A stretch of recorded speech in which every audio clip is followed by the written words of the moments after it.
여기서 제가 좀 말씀드릴 게 있는데 살 좀 빼보겠습니다. 네. 그 전까지는 그냥 좀 참고 보세요.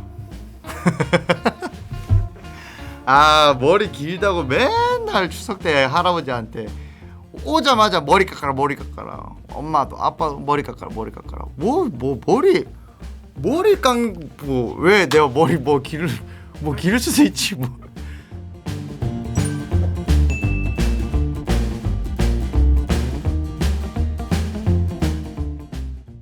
어째 추석은 잘 보냈습니까? 네. 추석 이번에 저도 보내고 왔는데 온갖 잔소리를 좀 많이 들었어요. 뭐 머리 깎아라 어쩌고 저쩌고. 이번 추석 때는 제가 좀 되게 쉬고 싶더라고요. 그래서 이렇게 산 구경하고 그냥 물 흘러가는 거 진짜 한 5시간씩 구경하고 그랬는데 멍 때리는 게 굉장히 좀 중요합니다. 이게 막 이렇게 요즘 학생들도 맨날 아침에 딱 일어나면 엄마가 막 들들 볶죠. 막 물론 이제 애가 들들 볶아지는 거랑 엄마가 볶는 거랑 좀 다르긴 한데 이제 애들도 막 피곤할 거예요. 뭐 어머니들도 엄청 피곤할 겁니다. 옛날이랑 달라서 막 요새는 엄마가 신경을 제대로 안 써주면 애가 그만큼 퍼포먼스가 또 안 나오다 보니까 그래서 뭐 추석 때 이제 되게 여러 가지 생각들을 했어요. 그래서 생각한 오늘의 주제, 왜 이렇게 우리는 좀 힘들어졌느냐. 이렇게 상담하다 보면은 보통 이제 아저씨들 아버지들, 야 내가 의사 나도 의대 나와봐서 아는데 어릴 때 그냥 그 공부 열심히 하면 됐지 뭐 엄마가 뭐 학원 쫓아다니고 찾아다니고 이렇게 많이 말씀하시거든요. 뭐 저도 좀 동의는 합니다. 근데 조금 우리가 이걸 좀 맞출 필요가 있어요. 배경 지식을 좀 이렇게 우리 적어도 같은 곳을 바라보고 어떤 사교육이든 공교육이든 해야 될 거 아니에요. 그래서 이런 이야기들 그냥 이제 재밌는 이야기일 겁니다. 그래서 아버지께서 좀 많이 봐주셨으면 합니다. 네, 그런 영상입니다. 시작하겠습니다. 자, 그래서 전반적으로 한국 교육에 대한 배경 지식을 조금 깔고 가자면은 뭐 다른 모든 것들이 다 그래요. 교육도 되게 정말 많은 발전을 이뤘습니다.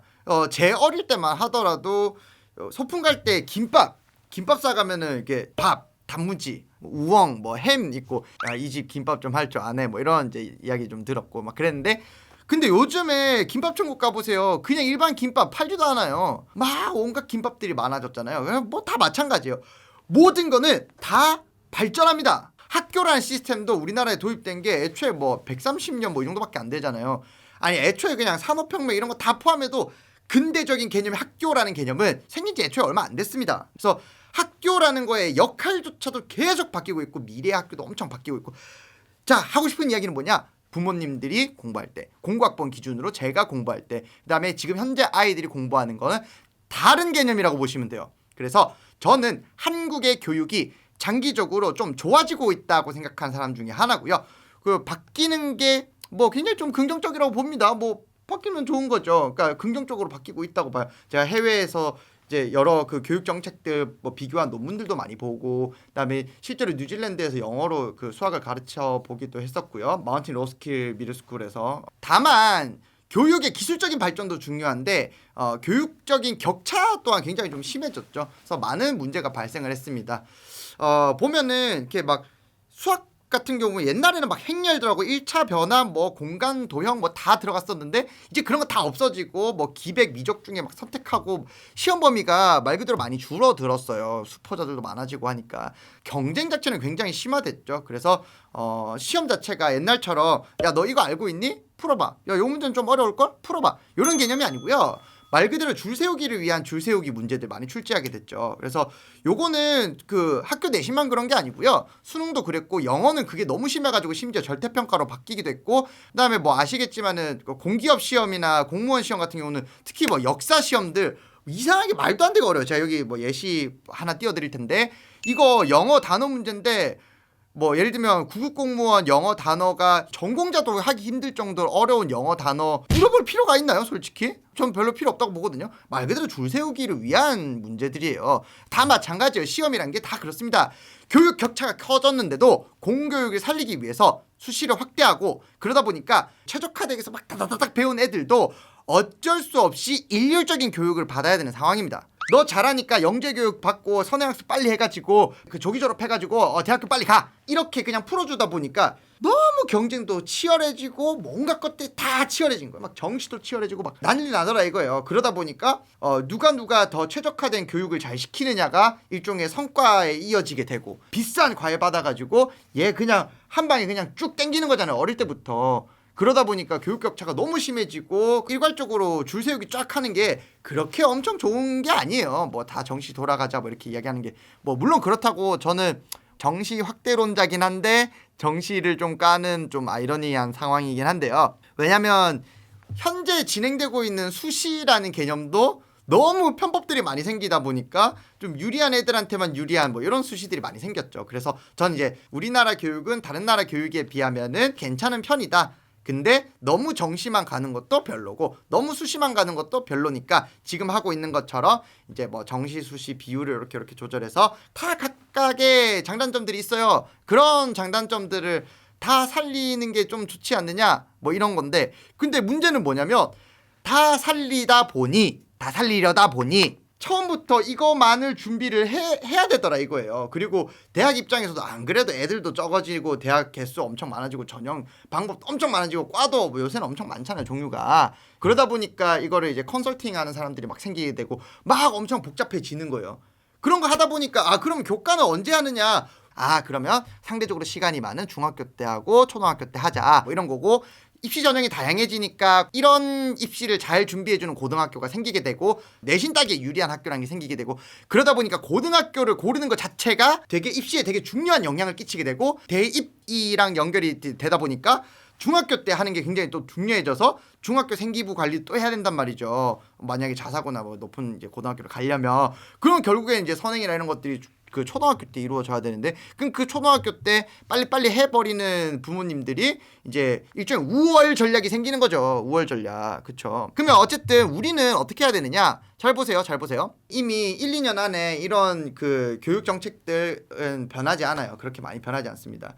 제일 문제는 경쟁이 심화됐다. 경쟁이 너무 치열하다. 이런 게 이 문제점이고 그거를 위해서 생겨나는 여러 가지 제도적인 것들은 제가 단언컨대 전 세계에서 우리나라가 거의 탑 클래스입니다. 제도적인 개념은 굉장히 우리나라가 좀 잘 잡혀 있는 편이긴 해요.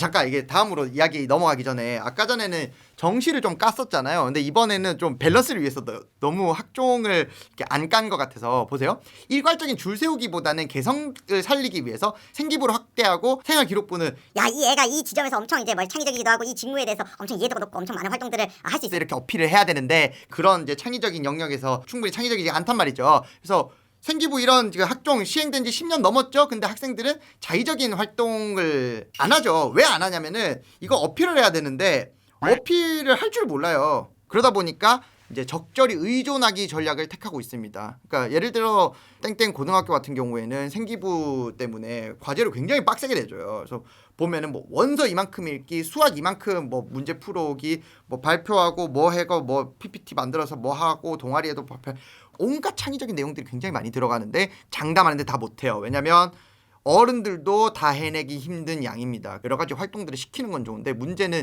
이 시킨 활동들이 실제로 학생들이 물리적인 시간 안에서 해결을 할 수 있냐 없냐의 문제가 되어버린단 말이죠. 근무 시간이 8시간인데 막 20시간짜리 일을 줘버리면 뭐 그냥 못하죠. 뭐 어떡하겠어요. 그런 식으로 되어버렸기 때문에 우리 애들은 어떤 전략을 취하게 되냐면 선생님이나 부모님한테 적절히 의존하기 전략을 택할 수밖에 없습니다. 나만의 전략을 가지고 정비하고 실행해가지고 피드백을 하고 이런 거 할 시간이 없더라 이거예요.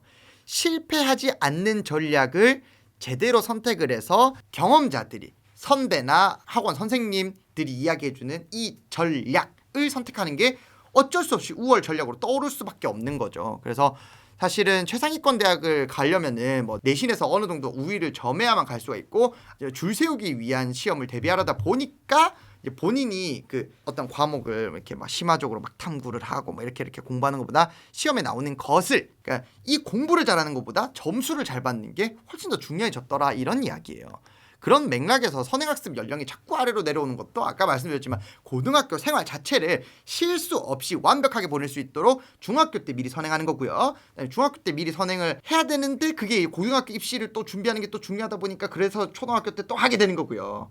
그러다 보니까 점점 내려가다 보니까 아예 두뇌 발달에는 이제 5살 때부터는 언어적인 영역이 발달이 제대로 이루어지고 언어적인 발달을 하기 위해서 영어 유치원을 보내야 되고 영어 유치원에서 영어를 어느 정도 끝내면은 초등학교 때 뭐 무슨 영어 단어를 이렇게 다 외워가지고 초등학교 때 영어라는 게 수능이 졸업이 된다더라. 맥락이 이런 맥락이어서 그러다 보니까 부모님들이 어떻게 되냐면 학군지에 있는 학원에 반을 만들어 가지고 자꾸 하려고 하잖아요. 왜냐하면 이런 안정적인 선택이 모험적인 선택보다 훨씬 더 유리하다 보니까 안정적인 선택을 어릴 때부터 한 학생들 그리고 그 부모님들만 모여가지고 반을 형성하고 그 선택을 하지 않았던 학생들이 나중에 이제 막 이렇게 뭐 학원 가려면은 이 반은 다 찼는데요. 아니면 이 반은 이미 진도가 이만큼 되어 있는데요. 나중에 뭐 중학교 되면 오세요. 고등학교 되면 오세요. 이만큼 실력 쌓아서 오세요. 이런 이야기가 나오는 거예요.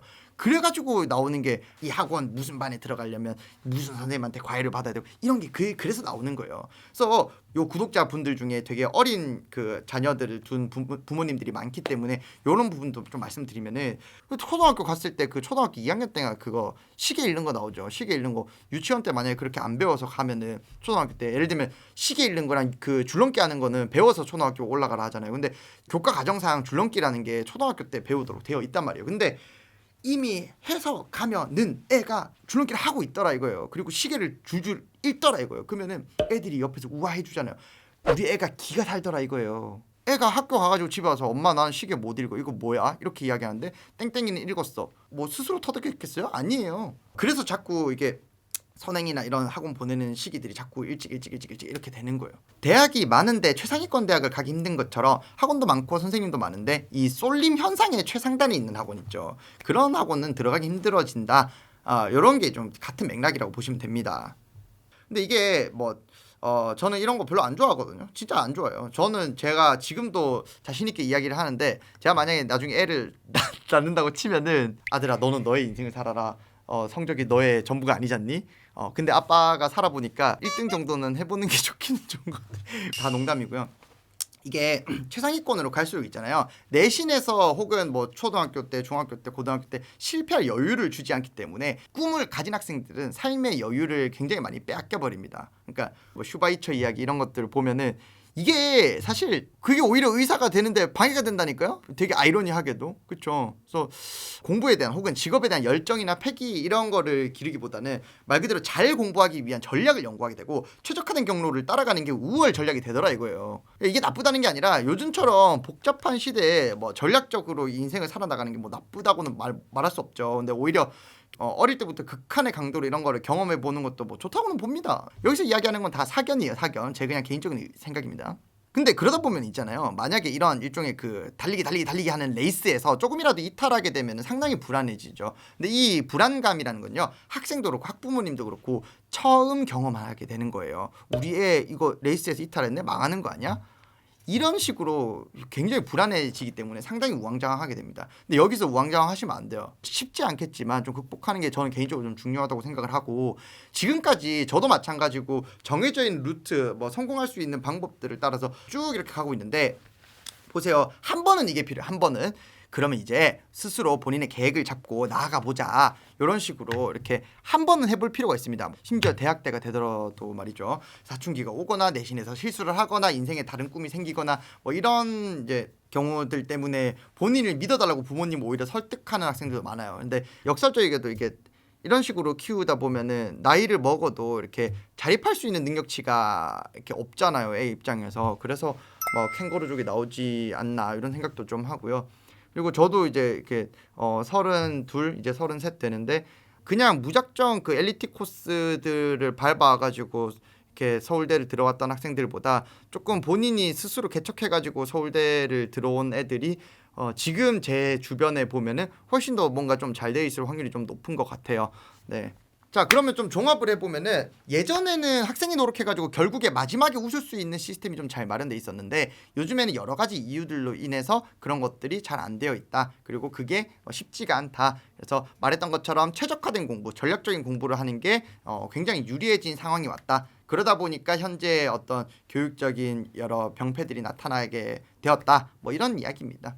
그래서 제가 이렇게 예전에 썼던 글이기도 하고 지금 이렇게 말씀을 드리기도 하는데 그냥 말 그대로 개인적인 의견이에요. 그리고 이런 주제로 이게 분명히 이런 여러 가지 몇몇 측면에 대해서 문제가 충분히 있다. 사실은 이제 이런 거를 어른들이 적당히 현상 자체는 알고 이러한 상황에서 우리가 이렇게 몰려 있다. 뭐 이런 이야기는 좀 거시적으로 좀 알 필요는 있어요. 그래서 뭐 맨날 휩쓸리는 대로 휩쓸려 가지고 가는 게 뭐 그렇게 좋다고는 안 보거든요. 저도. 그래서 이 뭐 옛날에 썼던 글이든 지금 이제 말씀을 드리는 거든 좀 착잡합니다. 만약에 어떤 명확한 게 있었으면 솔직히 해결했겠죠. 위에 뭐 뛰어난 사람들이. 근데 다만 부모님이 이러한 상황들을 인지하고 있는 것과 그렇지 않은 것들은 분명히 이제 차이가 있기 때문에 미리 전반적인 교육이라든지 이런 흐름 같은 거를 적당히 알고 있으면 좀 좋을 것 같습니다. 자, 그래서 마무리가 좀 찝찝한데 그나마 좀 덜 뜬구름 잡는 소리를 하고 좀 넘어가 보도록 하겠습니다. 시대적으로 사실은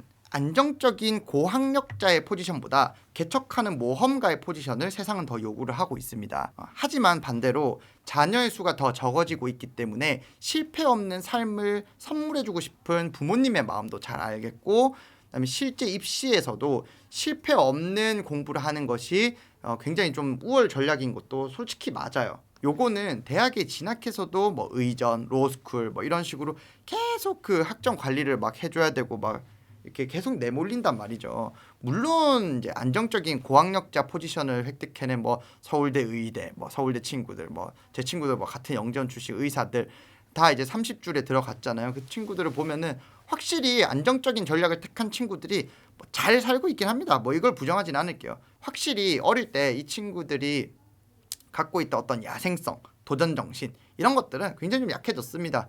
이런 거 왜 해? 할 필요 없어. 하지 마. 재미없게 해. 이런 게 많이 약해지지 않았나 하는 마음은 듭니다. 저의 인생에 있어서 굉장히 좀 도전적인 것들 많이 배치를 하려고 저 스스로도 노력을 하고 있습니다. 그래야 좀 일종의 좀 이렇게 파이팅이 나지 않겠어요. 네. 아무런 이야기해서 좀 죄송하고요. 오늘 좀 넋두리 같은 거 이야기 많이 했는데 다음엔 진짜 좀 확실한 거 좀 들고 좀 찾아오도록 하겠습니다. 네, 오늘 뭐 긴 영상 봐주시느라 고생 많으셨습니다. 감사합니다.